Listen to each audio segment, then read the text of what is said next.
We all know it gets very hot here in Texas, especially during the summertime. That's a no-brainer. But what we really need to be talking about is all the gear a firefighter has to wear. They have to put layers and layers of equipment on for every single call they get, regardless of how urgent it may be. I personally know how challenging that could be. Take a look. The second the alarm goes off at the firehouse alerting there's a call, firefighters have less than 2 minutes to put on more than 65 pounds of gear. So I have a minute 30. You have a minute 30. I can time you if you'd like. Yeah, time me. Okay, hold on. Sometimes it can add up to 115 pounds when fighting a high-rise fire. This piece of information may be just as shocking to you as it was to me.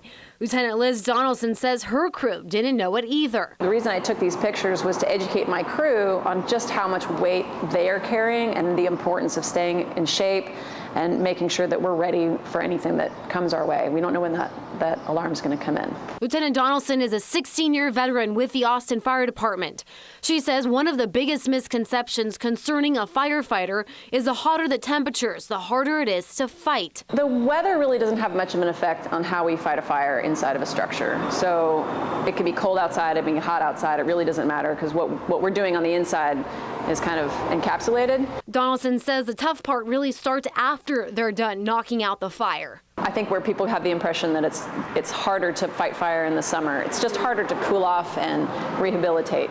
It's when we leave the structure, when we're cooling off, when we're in what we call rehab, that's when maybe if it's too hot outside, if it's really hot and humid, it's harder for us to cool off. Recently, AFD asked on Facebook how you would like to carry all that extra weight in 100+ degree heat.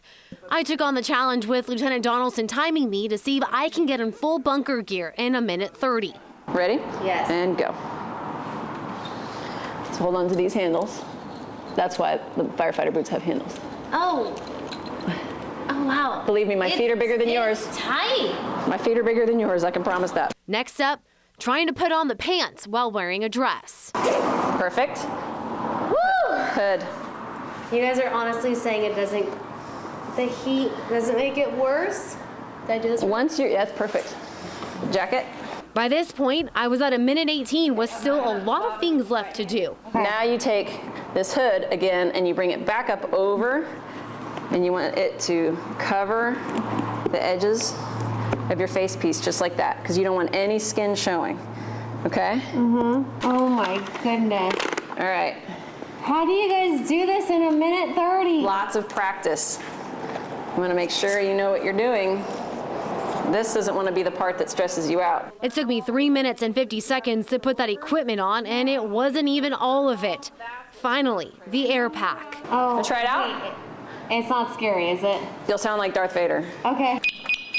Now I want you to breathe in and it'll pop air into your face. There. There you go. Now just breathe normal. That's it. Wow. You're ready.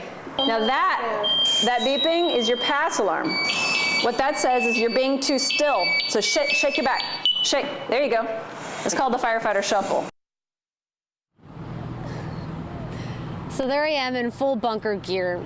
Failed miserably, went way beyond the minute 30 seconds I have to put all of that entire gear on. To my defense though, Dave, I really didn't plan it well. I was in a dress, sweating inside all of that equipment. I think it's safe to say I am not cut out to be a firefighter.